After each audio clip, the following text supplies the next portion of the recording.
Hello দর্শক, আসসালামু আলাইকুম। স্বাগত সবাইকে লাবণী কিচেনে। আশা করি আপনারা সবাই ভালো আছেন। আজ আপনাদের জন্য আমার গার্ডেনের আপডেটে থাকছে দারুণ একটি ভিডিও। আমার অনেক লাভলি ভিউয়ার্স আমার কাছ থেকে জানতে চেয়েছে, তাদের আমার গার্ডেনিং দেখে অনেক গার্ডেনিং করতে ইচ্ছে হয়, কিন্তু তাদের বাসায় এতটুকু জায়গা নেই এবং বাড়তি কোনো পট নেই। তো তাদের জন্য আজকে আমার এই ভিডিও। যারা আমার প্রিভিয়াস ভিডিও দেখেছেন তারা অনেকেই জানেন যে আমার এত বেশি পুঁইশাক হয়েছে যে আমি শেষ পর্যন্ত তেলের গ্যালনে পুঁইশাক দিয়েছি এবং আমার কনজারভেটরি পুরো ভরে গেছে। আর আমার নিজেরও কিন্তু পটের অনেক অভাব হয়ে গিয়েছিল। একটু লক্ষ্য করলেই দেখবেন এটি হচ্ছে 5 লিটার তেলের গ্যালনের উপরের অংশটি, যা আমি ব্যবহার করেছি। এতে অনেক অল্প মাটি প্রয়োজন হয় এবং পানিতেই এই গাছটি একেবারেই তরতাজা ভাবে বেড়ে উঠবে। আর এই যে গ্যালনটি দেখছেন, এটি হচ্ছে আমি যে নরমাল দুধ ব্যবহার করি সেই দুধের গ্যালন। আমি কেটে দিয়ে দিয়েছি যেন পানি এবং এই যে শিকড় ভালোভাবে বাড়তে পারে। তার মানে হচ্ছে আমি দারুণভাবে কিন্তু গাছের ফলনটি করতে পারছি, কোনো এফেক্ট পড়ছে না। দেখুন, কোনো পোকামাকড় আসেনি। আমি বরাবর অন্যান্য গাছে যেরকম যত্ন করি এই গাছেও তেমন করছি, তবে একটি প্লাস পয়েন্ট, খুবই অল্প মাটিতে অল্প জায়গায় উইন্ডো সেলে মনের মতন একটি পুঁইশাক আমি বানিয়ে ফেলতে পারছি। আর এখন আমি দেখাবো যে এভাবে যারা গাছ বানাবেন তাদের জন্য কি করণীয়। এখানে আপনাদের 1 সপ্তাহ পর পর পানি চেঞ্জ করতে হবে। একটু লক্ষ্য করলে দেখবেন পানির কালারটি কিন্তু সবুজ হয়ে গেছে, কারণ আমাদের এখানে মাটি আছে এবং আমরা যে ফার্টিলাইজার ব্যবহার করি সেই ফার্টিলাইজারের কারণে পানিটি অনেকটাই ফাঙ্গাল পড়ে যায়। ঠিক এই অবস্থায় যদি রেখে দেন তবে কিন্তু গাছটি মরে যাবে। এখন আমরা যে কাজটি করব, এই যে পটটি আছে, পটটি আমি ঠিক এখানে রেখে দিচ্ছি। তেমন কোনো আঘাতপ্রাপ্ত হবে না, ধীরে আমি রেখে দিলাম। এখন যে কাজটি, আমাদের এই যে গ্যালনে পানি আছে এই পানিটি এখন ফেলে দিতে হবে। এখন খুবই ভালো করে আপনাদের এই যে পটটি রয়েছে ধুয়ে নিতে হবে, যেন পটটি একেবারে ফকফকা সাদা হয়ে যায়। এমন ভাবে পটটি ক্লিন করতে হবে যেন আনাচে কানাচে কোনো ফাঙ্গাল ধরে না থাকে। খুবই ভালোভাবে ক্লিন করে নিতে হবে। এই যে দেখুন, আমি ক্লিন করে নিচ্ছি। আমাদের পটটি কিন্তু একেবারে ক্লিন হয়ে গেছে। এটি পরিষ্কার করে এতে পানি নিয়ে নিতে হবে 1/3 কাপ পরিমাণ। এই পটটিকে আপনাদের 3 ভাগ করে জাস্ট 1 ভাগ পানি নিতে হবে, হাফ গ্যালন থেকেও কম। মাটিটি সম্পূর্ণ ড্রাই হয়ে গেছে। তো এই পর্যায়ে যদি আমরা পটে দিয়ে পানি দেই তবে কিন্তু পানিটি আবার ময়লা হয়ে যাবে। তাই বেস্ট হচ্ছে ঠিক এভাবে কলের নিচে ধরে পুরো মাটিটি একেবারে ভিজিয়ে দিতে হবে। একেবারে মানে একেবারে। আর অতিরিক্ত যে পানিগুলো আছে তা পড়ে যাবে। আর এই যে শিকড়ে কিছুটা ফাঙ্গাল ধরেছে, এই পানির মাধ্যমে শিকড়গুলো ক্লিন হয়ে যাবে। এতে কোনো প্রকারের কোনো আঘাত হবে না এই গাছের, এটা আমার গ্যারান্টি। এই নয় যে আবার কাপড়ের মতন এটি ঘষে ঘষে ক্লিন করবেন। এই যে পানি পড়ছে শাওয়ারের মতো, এতেই অতিরিক্ত যে ফাঙ্গাল তা ধুয়ে যাবে।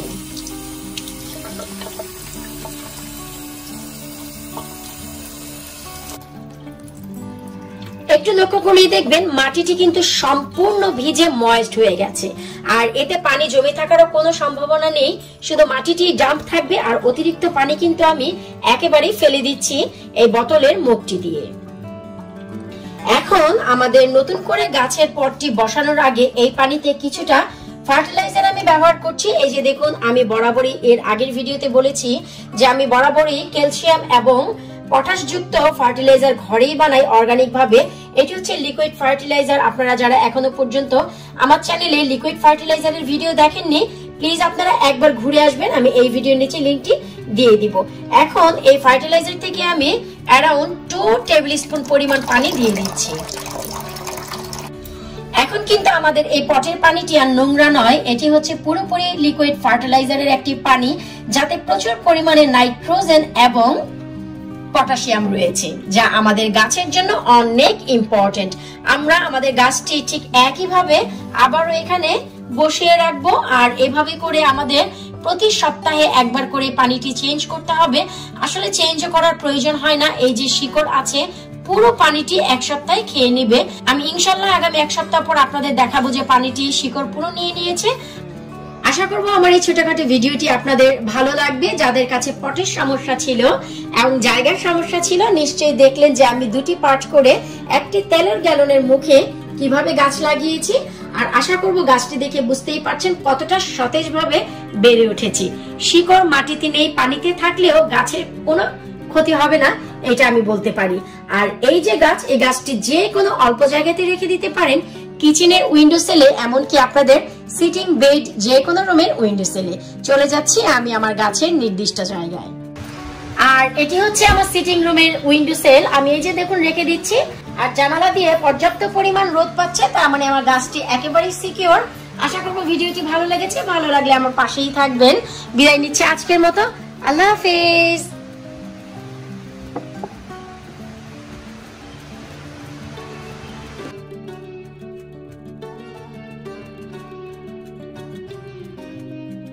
হ্যালো দর্শক, আসসালামু আলাইকুম। স্বাগত সবাইকে লাবণী কিচেনে। আপনাদের সাথে আজ আমি যেটি শেয়ার করতে যাচ্ছি তা হচ্ছে একটি লিকুইড অর্গানিক সার। তার মানে হচ্ছে ঘরোয়া ভাবে লিকুইড জৈব সার কিভাবে আপনারা তৈরি করবেন। এর আগেও আমি একটি জৈব সারের ভিডিও দিয়েছি, তো সেখানে সেটি ছিল ড্রাই। আজ আমি লিকুইডটি বানাচ্ছি। আর এই লিকুইড সারটি আমাদের গাছপালার জন্য এত বেশি উপকার যা আপনারা না বানালে বুঝবেন না, এবং একবার এই লিকুইড সারটি গাছে না দিলে তার উপকারিতা বোঝা বড়ই মুশকিল। আর এই লিকুইড জৈব সারটি বানানো এতই সহজ, ঘরোয়া কিছু জিনিস দিয়েই আপনারা গাছের প্রপার একটি খাদ্য বানিয়ে নিতে পারেন। এই যে এখানে দেখতে পাচ্ছেন, এটি হচ্ছে ম্যাঙ্গোর স্কিন। আমি আজ একটি আম খেয়েছি, সে আমের খোসাটি নিয়ে নিয়েছি। কিছুটা আম লেগে আছে, তাতে ঘাবড়াবার কিছুই নেই। এই আমটুকুও আমাদের গাছের জন্য অনেক ইম্পর্টেন্ট। তার সাথে সাথে আমি নিয়ে নিয়েছি একটি কলার খোসা, বানানা স্কিন। কালো হয়ে গেছে দেখে ঘাবড়াবেন না, যত বেশি পাকা হবে ঠিক এই কলার খোসার উপকারিতা ডে বাই ডে ততই বাড়তে থাকবে। এর মানে এই নয় যে কাঁচা কলার খোসায় বেশি ভিটামিন এবং পাকা কলার খোসায় কম, তা নয়। পাকা হলে আমাদের কাজটি একটু সহজ হয়ে যায়, এই আর কি।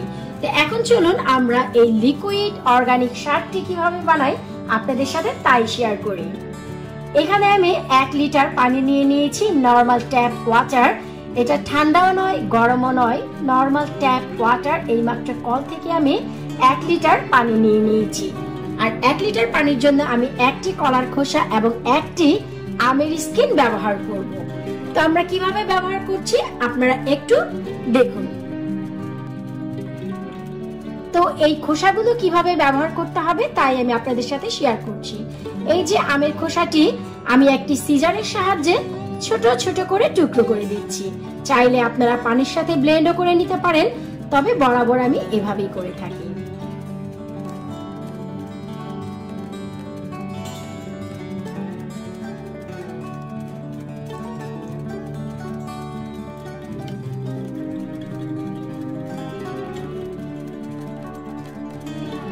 এখন একইভাবে আমরা এই কলার খোসাটিও কেটে নেব। এই যে কলার উপরে একটি মোটা অংশ থাকে, আমরা এটিও কেটে নেব, এটিও আমরা ফেলে দেব না।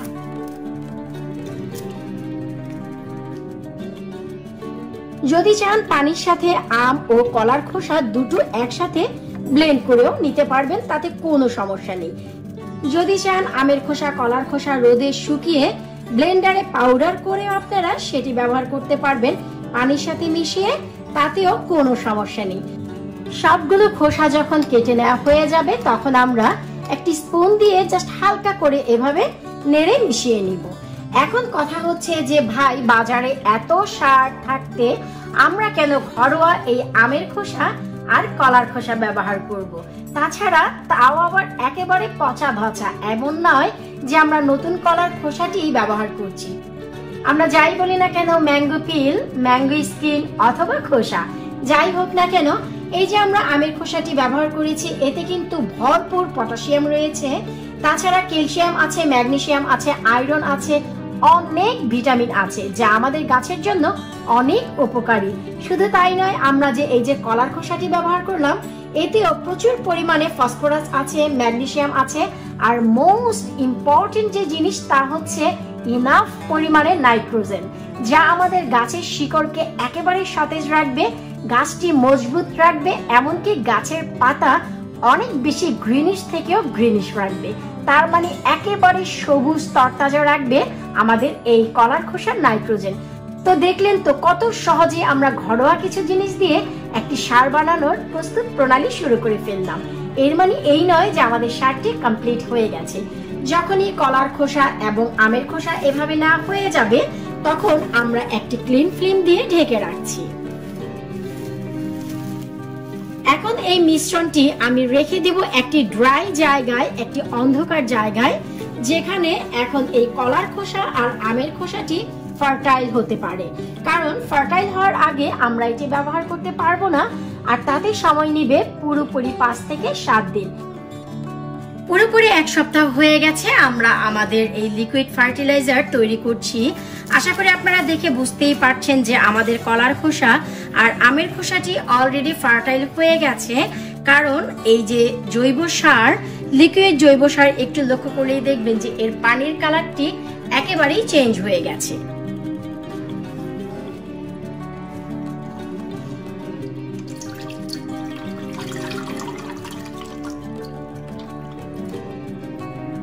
এখানে আমাদের পুরোপুরি 1 লিটার জৈব সার তৈরি হয়ে গেছে লিকুইড।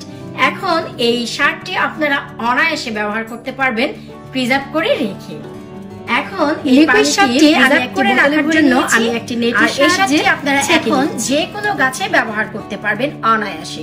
আর এভাবেই প্লাস্টিকের বোতলে প্রিজার্ভ করে রাখতে পারবেন 6 মাসেরও বেশি, কোনো সমস্যা নেই। আর আমাদের প্রিজার্ভ করে রাখারও প্রয়োজন নেই। এখন যেহেতু গাছে ফুল ফল হচ্ছে, তার মানে আমাদের এই সারের প্রয়োজন হবে এভরি উইক। তার মানে প্রতি সপ্তাহে আপনারা এই লিকুইড সারটি ব্যবহার করতে পারবেন।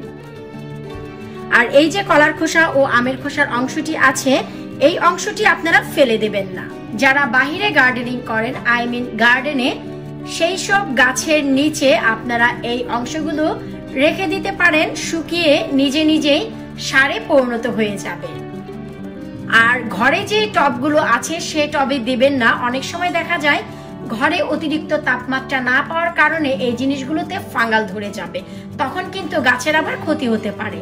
আর ঘরে যদি তাপমাত্রা বেশি থাকে তবে এইগুলো গাছের গোড়ার সাইডে দিয়ে দিতে পারেন, শুকিয়ে নিজে নিজে ফার্টাইল হয়ে ফার্টিলাইজারে পরিণত হবে। তার মানে হচ্ছে আমরা লিকুইড সারও পেয়ে গেলাম এবং 1 সপ্তাহ পর আমের খোসা এবং কলার খোসা একেবারেই পারফেক্ট আছে। এখন এগুলো রোদে শুকিয়ে প্রিজার্ভ করতে পারেন গাছের গোড়ায় দেওয়ার জন্য। দেখলেন তো কত সহজেই আমরা লিকুইড অর্গানিক সার তৈরি করে ফেললাম। এখন চলুন এই সারটি কিভাবে ব্যবহার করি আমি আপনাদের একটু দেখিয়ে দিচ্ছি। এখন এই যে আমরা বানিয়ে নিলাম সারটি, তা অল্প পরিমাণে আমি এই যে মাটিতে দিয়ে দিচ্ছি, খুব বেশি না। এখানে আমি অ্যারাউন্ড 2 টেবিল স্পুন দিয়ে দিলাম। তো দেখলেন তো কত সহজেই আমরা লিকুইড সার তৈরি করে ফেললাম। আর এই সারটি গাছের জন্য মোস্ট ইম্পর্টেন্ট, কারণ এতে অনেক ধরনের এলিমেন্ট আছে যা আমি বানানোর সময় আপনাদের এক্সপ্লেইন করেছি। আশা রাখবো আজকে এই ভিডিও আপনাদের এই সামারে অনেক উপকারে আসবে। আমার সাথে সাথে ভিডিওটি কেমন লাগলো কমেন্ট বক্সে কমেন্ট করে জানাবেন। আজকের মতো বিদায় নিচ্ছি, আল্লাহ হাফেজ।